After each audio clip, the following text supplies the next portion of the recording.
Hi, and welcome. You're listening to the X22 Report. My name is Dave, and this is episode 1296B, and today's date is June 2nd, 2017, and the title of the episode is The Deep State Plans Are in Jeopardy. In desperation, they are considering this. Let's get into the economic collapse, political, and geopolitical news. Now, it looks like Kathy Griffin, she just will not let this whole thing go, and we can see what is happening right now. She did this gag, it backfired on her, and she started to lose gigs. And the audience was very upset with her. Fans were upset with her, and she realized, well, she took it a little too far. Now, again, free speech, no problem. She can go out there and do whatever she wants. Now, it doesn't mean that everyone's going to agree with this. We've had these discussions many, many times before. You can talk freely about anything you want. No one is stopping her from doing this. She can put a video up. No one is censoring her. She's allowed to do this. But again, the people will let you know if it's appropriate or not. This is how free speech works, because you can say what you want, and then the people in the country will say, okay, you know what, we agree with you, we don't agree with you. And what has happened here is that certain individuals did not agree with what she has done. Now, of course, she can't handle this because it hurts her business. She lost gigs. She lost her gig on CNN with MGM and others, and it's hurting her income. That's really what it comes down to. We looked at her apology, and we saw that it was no apology. So she hired a lawyer, and now she's claiming that she is the victim of the situation. So she's turning the tables and saying it was because of the Trump family of why all this is happening to her right now. And she went on to say, what's happening to me has never happened in this great country. A sitting president of the U.S. is personally trying to ruin my life forever. Really? So he made you come out with a severed head of him covered in blood, making a video about it. And if you watch the actual video of it, they were trying to really make it look as real as possible. No, she did this to herself, but she doesn't want to take responsibility. So she's turning it around, and she doesn't want to apologize. She wants her career back. She wants her income back, which is understandable. Nobody likes to lose income. Nobody likes to lose their jobs. But again, she decided to move forward with this, and now she's taking the opposite side, saying that she is the victim because of bullying, because everyone is after her, and nobody was after her. Again, it all comes back to take responsibility for your actions. And if you notice, all these individuals, they have a very difficult time taking responsibility for their actions.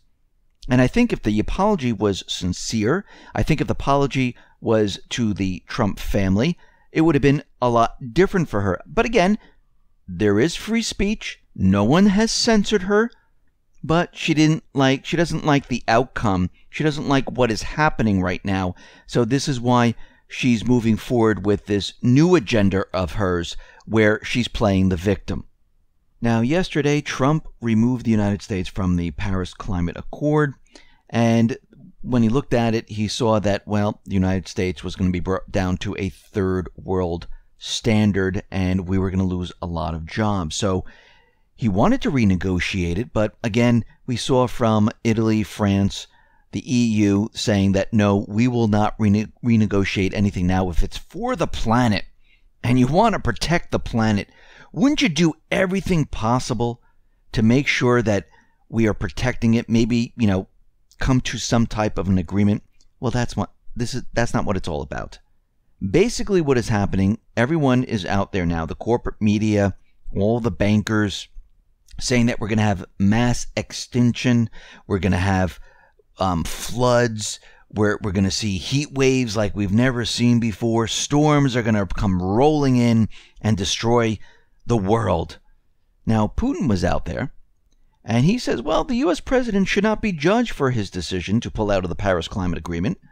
He said, I would refrain from judging President Trump right now because it was President Obama who made the decision on joining the Paris Agreement. So maybe the new president believes it was not well conceived. Maybe he thinks there are not enough resources. And he said at the same time, he pointed out that it was possible not to withdraw from the Paris Agreement because it is a framework document, so the United States obligations could have been changed. You mean a negotiation. Now, think about what Trump said. We'll renegotiate the Paris Climate Accord if they agree to it. And he was like, yeah, if they agree. Because he knew they wouldn't agree. He knew the bankers who are in control of all of this, it was not about the climate. It was about something completely different. And we see right now that they don't want to have a renegotiation. Now, Rand Paul was out there, and he is out there saying, listen, the United States can withdraw from the Paris Accord. It's not a problem. And he was on, I think it was CNN or something, and they were talking about mass extinction. And he was like, really? You're really trying to convince me that we're going to have mass extinction? We're going to have floods? We're going to have locusts fly in? So we need to go back in time a little bit and talk about the climate change, the global warming, and everything that has been said in the past. Because, again, these scientists say a lot of things, and from their past record, they've never come true. Let's go back to 1970. They said, by the time we're in the year 2000, we're going to be in an ice age. So we need to change what we're doing. In 1976, global cooling will cause a world war by 2000. In 1989, global warming. Now, they forgot about global cooling and the ice age. They moved on to global warming in 1989. Global warming and rising sea levels will wipe entire nations off the map by 2000. And I'm going down the list, and I haven't seen any of the nations wiped off the map. In 1990, we have 5 to 10 years to save the rainforests. In 99, the Himalayan glaciers will be gone in 10 years. They're still there. In 2000, snow will soon be a thing of the past. It's still snowing. Actually, the snowfalls have gotten worse. In 2007, global warming will cause fewer hurricanes. Well, the Northeast, they've gotten a lot of hurricanes in the past couple of years. In 2008, the Arctic will be ice-free by 2013. We're in 2017. It still has ice.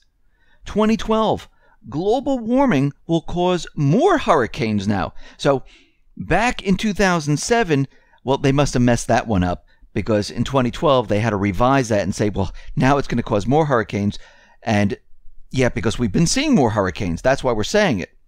In 2014, they said the science was settled. Now you need to believe us because we don't have to show you any more proof. And as science goes, we don't want you reproducing anything, because if you do, you won't get the same thing that we're getting because we're manipulating the data. And we're not going to hand over the raw data whatsoever. So this is what they've been saying for a very long time. And so far, guess what? They've been wrong. Why? Because their agenda, it's not about the climate. It's about controlling the people. Think about it. The Paris Climate Accord and the UN Climate Accord, who has the power? Is it the people? No. It's the UN. The UN will call the shots. The bankers will call the shots. So, since they're not going to renegotiate the deal, the deep state, they're in trouble right now. And the EU right now, which is the banking system, the central bankers, and there are other central bankers, well, they're going to take some action now. And they're going to do a couple of things. Well, one, they might get closer to Russia and work with Russia. I thought Russia was the enemy. But now, since the U.S. backed out, Russia's okay. And two, you know what? We're going to place, here it comes, carbon taxes on U.S. exports. Ah, there's the real truth. They're going to get their money one way or another. The plan was to make everyone believe, after they do these emissions and bring everyone down to a third world nation, make it a level playing field, then they were going to introduce carbon taxes on each person. This was part of their plan because you each have a carbon footprint.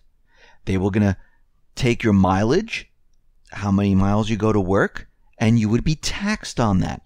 So if the U.S. is not going to agree with this, guess what? Let's tax them now. Do you really think the carbon tax is going to go to help the climate? No. The bankers are going to take it to reduce the debt. The entire thing is one gigantic scam because they understand the debt in the world is unsustainable. That's why they were talking about a 10% wealth tax in Europe. And they knew that once the people heard this, well, I don't want this to happen. I'll take my money out of the bank. You're not taxing me this. And they knew eventually, once they brought everyone down to a certain level, once they controlled the people, once they had control over the governments, they could do whatever they want. And you wouldn't be able to say a word. Now, Russia is very confused because the United States placed additional sanctions on North Korea, and it included some Russian businessmen, and they're perplexed of why this is happening. Now, remember, the sanctions are coming from the Treasury Secretary, and we can see that they prepare this, and Trump is going along with these sanctions on North Korea. Trump is also looking at the Russian sanctions and saying that we need to remove these. Now, he's not going to do it as of yet, but we're getting word that he is thinking about doing this. And I think what he's going to wait for is this whole Russian collusion thing to be over, because if he starts doing it now, they're just going to throw that back into the corporate media propaganda mix, and it would be a bigger deal than anything else, because they'll say, see, he is colluding with Russia, he's removing their sanctions. So I think what he wants is he wants this whole thing to die down. He wants everyone to see that there's no Russian collusion, there's no Russian hacking, and everything that Comey and everyone else is going to testify, well, it's all fake, phony, and false. And then once that is done, I believe at that point he's going to be removing the sanctions. And we can see that Trump needs to tread very lightly because he has to work with the deep state. He has to pretend to go along with what they're doing in certain areas. And other areas, he has to push his plan, the people's plan, forward. Now, is he perfect? No. Is he going to do everything that should be done? Most likely not, because I don't think he'll be able to do it. Is the deep state going to try to stop him at every turn? Absolutely. Does this mean then he won't do everything he says? Well, if the deep state keeps putting pressure on him, it'll be very difficult to move forward with what he wants to do. Now, we can see that he's doing quite a bit, even though the corporate media is saying that, he's dealing with this Russian collusion thing, he can't spell on Twitter, and all these other things. He's keeping them very, very busy with all this propaganda, and that's all they're focused on. But in the background, quietly, slowly, he's doing many other things. Yes, the climate, the removal from the Paris Climate Accord, that was a big deal. But other things, which we mentioned before in other reports, about reviewing land, about sending a representative to the Belt and Road system, we could see right now that he is working to undo everything the deep state has done. And this is a very difficult task. This is not something that you can do in a day. Now, of course, what we can see happening is there's always propaganda, always certain things that come up, like Kathy Griffin and all these other things, where the corporate media goes crazy over it, and there's a lot of attention, so people think that nothing's being done. But we do see things happening, and he's going to move slowly, and he's going to get other things done in the background. Now, everyone thought on June 1st we were going to have an invasion in Syria. Now, if we look at the actions of Trump, he's not that type of person that says, okay, let's bring in the troops, let's go for it, and we'll continue the wars in the Middle East, we'll continue the wars in Afghanistan. And I know they're the deep state individuals that are trying to push him to bring more troops into these areas. But from his actions right now, we can see that he's not doing what they want. Because if he was going to do it, he would have just done it. He would have said, okay, let's bring the 50,000 troops in Afghanistan. Let's bring the troops into the Middle East. Let's go into Syria. Let's get this done. But we could see he's maneuvering to get others involved in this, like China, Russia, and even NATO. Now, out in the Philippines at the Manila resort, we thought there was a terrorist attack occurring. Now, we don't know exactly what it is, but indications point to a criminal act by an apparently emotional disturbed individual. And this was coming from a spokesman from Duterte. Now, the gunman killed himself in the hotel room after being shot and wounded by resort security. Now, there are a couple strange things that happened here. He smuggled gasoline and a rifle into the crowded casino. He had a bag of high-value gambling chips, which was found in the toilet. The gunman was described as white. He was about 6 feet tall, and he spoke English. Now, was there a master plan? Because there was also another individual, which they say was part of this, but they haven't found that individual. Was this a terrorist attack that went bad, and basically it didn't go the way they wanted it? Because the gasoline definitely was going to be used for something. The rifle was definitely going to be used for something.